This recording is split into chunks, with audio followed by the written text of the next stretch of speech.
तो आज हम आए हैं सोनपुर में और यहाँ पर दो मैरिज हॉल हमने देखा। एक का नाम आरुष गार्डन है और दूसरे का नाम जन्नत गार्डन है। जैसे ही मैंने इसमें इंटर किया तो आरुष गार्डन जो है रोड के बिल्कुल ही किनारे है और जो जन्नत गार्डन है दोनों ही सटा हुआ है, लेकिन जन्नत गार्डन जो है वो आपका गंडक नदी के बिल्कुल सटे हुए हैं।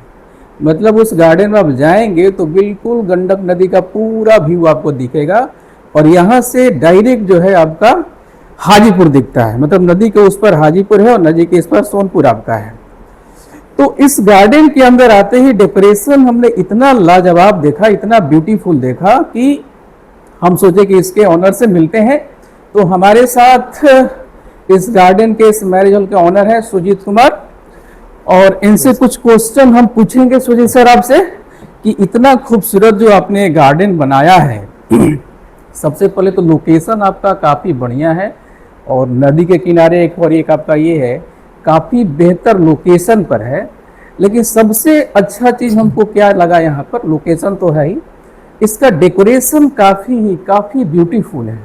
तो डेकोरेशन आपने कहाँ से कराया, अपने से करवाया है या किसी इंटीरियर डिजाइनर को कहीं से बुलवा के करवाया है? क्योंकि इस तरह का डेकोरेशन जैसे पटना में भी हमने देखा है, दिल्ली में भी देखा है, इतना बढ़िया डेकोरेशन एक छोटे से जगह पे बड़ा ही लाजवाब है, काफ़ी अट्रैक्टिव है। तो आपने ये कहाँ से मतलब बनवाया है, डेकोरेट करवाया है? पहले तो मैं आपको धन्यवाद देना चाहूँगा कि आपने मेरे लिए समय निकाला।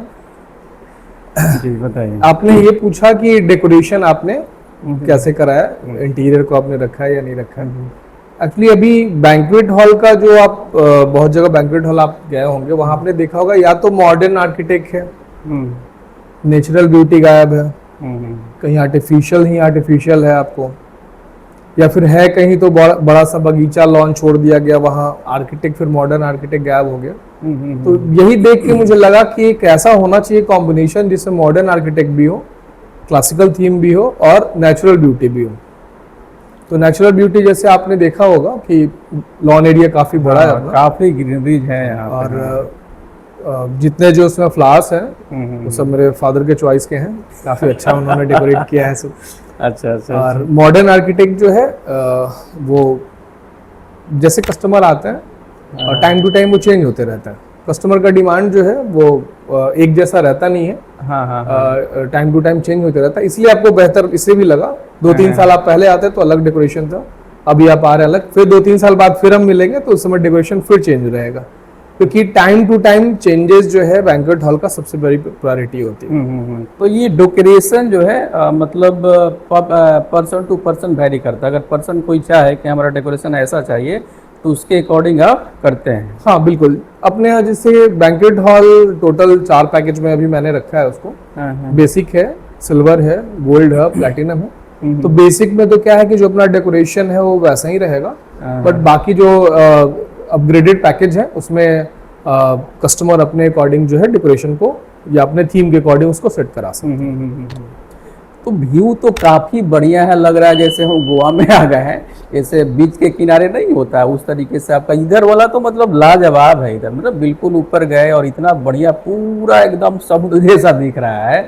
लेकिन एक चीज हमने यहाँ पे मिस किया, जैसे मान लीजिए हमको कुछ खाना है तो जैसे रेस्टोरेंट वगैरह ये सब का व्यवस्था हमको यहाँ पे नहीं दिखा। तो क्या मतलब अभी वो पहले था या मतलब आपने बंद कर दिया, फ्यूचर में क्या प्लान है उसका, कुछ है रेस्टोरेंट के लिए? रेस्टोरेंट का एक्चुअली वर्क चल रहा है, बट हम लोग ये चाहते हैं कि थोड़ा देर ही हो लेकिन बेहतर हो। रेस्टोरेंट वैसा नहीं कि जल्दबाजी में आदमी स्टार्ट कर दे और फिर फूड क्वालिटी काफी बेहतर चाहिए, क्वालिटी पर आपने पूरा फोकस किया। हाँ, क्वालिटी को थोड़ा डिले होगा, कोई इशू नहीं। अपना जैसे कैटरिंग का बैंक्वेट का कैटरिंग का वर्क चलता है, तो वो इवेंट वाइज है ही, वो अपने टीम है वो वर्क करते हैं।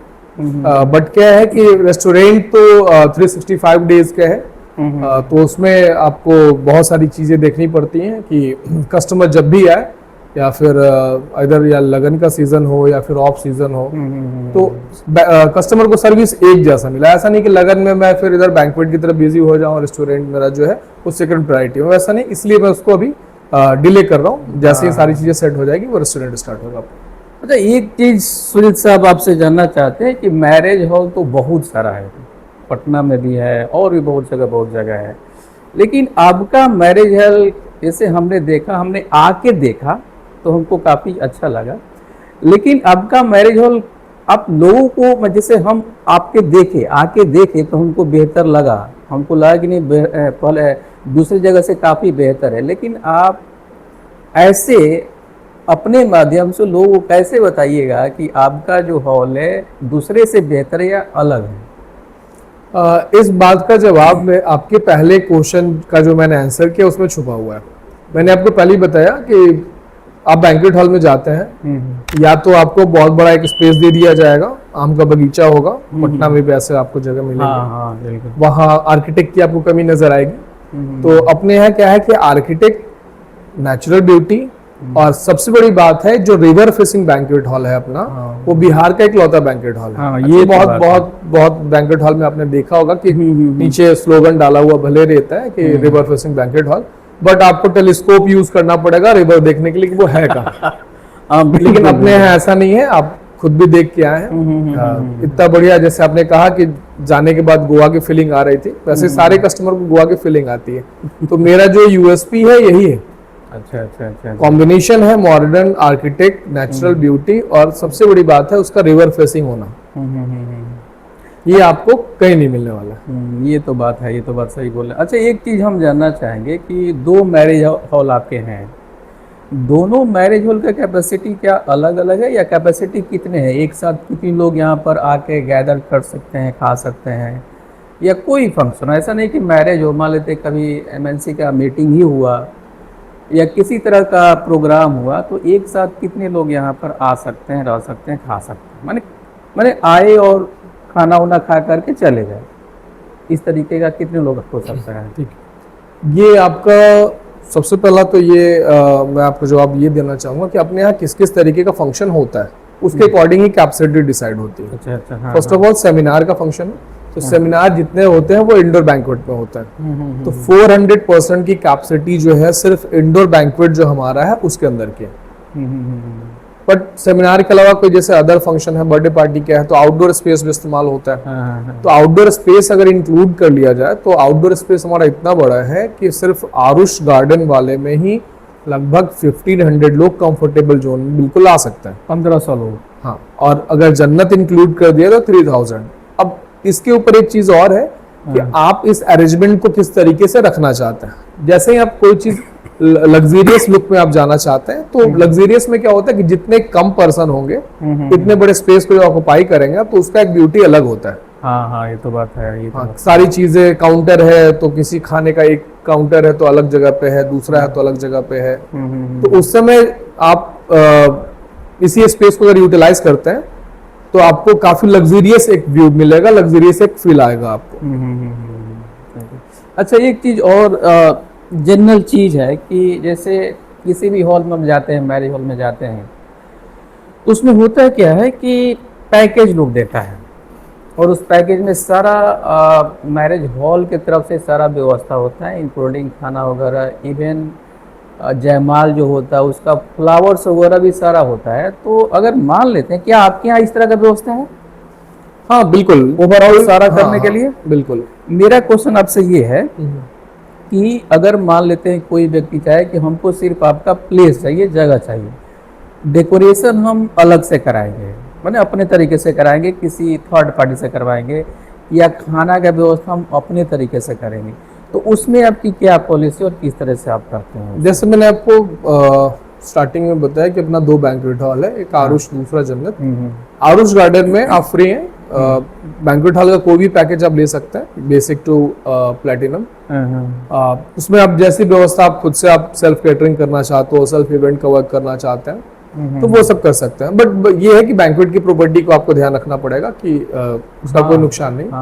बट जन्नत वाले में क्या है कि उसमें इवेंट और कैटरिंग जो है आपको बैंक्वेट का ही लेना पड़ता है, क्योंकि उसका जो ब्यूटी है, बाहर के कैटरर आएंगे तो फिर वो मेंटेन नहीं कर पाते हैं। अच्छा, मेंटेन नहीं कर इन सेंस कि सपोज किसी ने आउटडोर अगर कुछ वर्क किया है, वो अगर मान लीजिए कि नेक्स्ट डे मेरा फिर फंक्शन है और नेक्स्ट डे वो अपने सामान को जो भी उसका इवेंट का है उसको अगर डिसेंबल नहीं कर पाता है तब तो अगला जिनका फंक्शन है उनके साथ बहुत दिक्कत होगी। इसलिए ये सब चीजें जन्नत को लेके रखी गई। क्योंकि उसमें जनरली ऑफिसर्स लोग की बुकिंग होती है, तो उसी अकॉर्डिंग उसको जन्नत। लास्ट क्वेश्चन हमारा रहेगा कि मैरिज के लिए ये मैरिज हॉल जो है काफ़ी स्पेसियस है, चारों तरफ से ओपन है, सबसे बड़ी बात है कि चारों तरफ से ओपन है।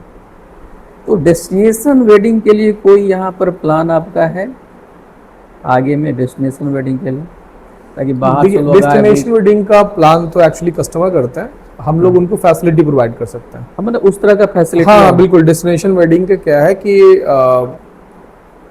2025 से हाँ। मैंने ये देखा है कि डेस्टिनेशन वेडिंग का कल्चर हमारे यहाँ जो है सोनपुर में अच्छा। काफी अच्छा बढ़ा है। हाँ। और काफी लोग अब धीरे धीरे जैसे जैसे लोग जान रहे हैं कि भाई इतनी बढ़िया फैसिलिटी के साथ यहाँ पे हो सकता है। और दूसरी बात, ये बजट फ्रेंडली भी है। अच्छा अच्छा अच्छा। आप लिमिटेड बजट में, वैसे शादियों में खर्च करने का कोई लिमिट नहीं है, बट लिमिटेड बजट में आप लग्जरियस फील पा सकते हैं आप। तो यहाँ पे डेस्टिनेशन वेडिंग का जो है वो आप प्लान कर सकते हैं। बहुत सारे लोग प्लान कर भी रहे हैं। नवंबर दिसंबर में तो डेस्टिनेशन वेडिंग काफ़ी बढ़िया होता है, क्योंकि हम लोग के यहाँ तो गर्मियों के सीजन में गर्मी काफ़ी ज़्यादा होती है। नवंबर दिसंबर फरवरी कंफर्टेबल मौसम होता है, तो नवंबर दिसंबर और फरवरी और मार्च डेस्टिनेशन वेडिंग के लिए सबसे सूटेबल टाइम होता है। मैं बाकी लोगों को भी रिक्वेस्ट करूंगा कि एक बार कम से कम आके विजिट तो करें, आपको खुद लगेगा कि डेस्टिनेशन वेडिंग के लिए ये क्यों आरुष गार्डन और जन्नत गार्डन जरूरी है। अच्छा अच्छा। एक लास्ट क्वेश्चन आपसे मैं पूछूंगा कि ये आरुष गार्डन और जन्नत गार्डन तो बिल्कुल मतलब क्या बताया वो आपका बिल्कुल रिवर में है, वो रिवर के किनारे भी नहीं बोलेंगे, रिवर में आपका है। क्या दोनों के प्राइस में अंतर है या दोनों का सेम है, क्या है? ऑलमोस्ट प्राइस सेम है, बट Almost कुछ price। कंडीशन जो मैंने आपको बताया, हाँ हाँ हाँ, वो केटरिंग और आउटडोर सोर्सिंग का जो है वो कंडीशनल है, क्योंकि स्पेशल है तो कंडीशन तो रहेगा। स्पेशल है तो आपको कंडीशन फॉलो करना कंडीशन तो रहेगा। चलिए, बहुत बढ़िया लगा और काफ़ी बेहतर व्यक्ति भी आप हैं। इंटरव्यू के अलावा भी इनसे बातचीत बहुत देर से हो रही थी, काफ़ी बेहतरीन व्यक्ति हैं। और एक बार हम रिक्वेस्ट आप लोगों से भी करेंगे कि आप लोग आइए और देखिए इसको, हमारे कहने के ऊपर मत जाइएगा कि काफ़ी बढ़िया, आप आके एक बार देखें, समझे, उसके बाद डिसीजन लीजिएगा। और हमको पूरा विश्वास है कि हमने जो बोला है, इन्होंने जो बताया है, वो 100% सही है। आप लोग आइए और इसको देखिए। Thank you so much Sujeet sir, thank you. और बाद में हम लोग मिलते रहेंगे, आपके यहाँ बात करते रहेंगे। Okay, thank you so much.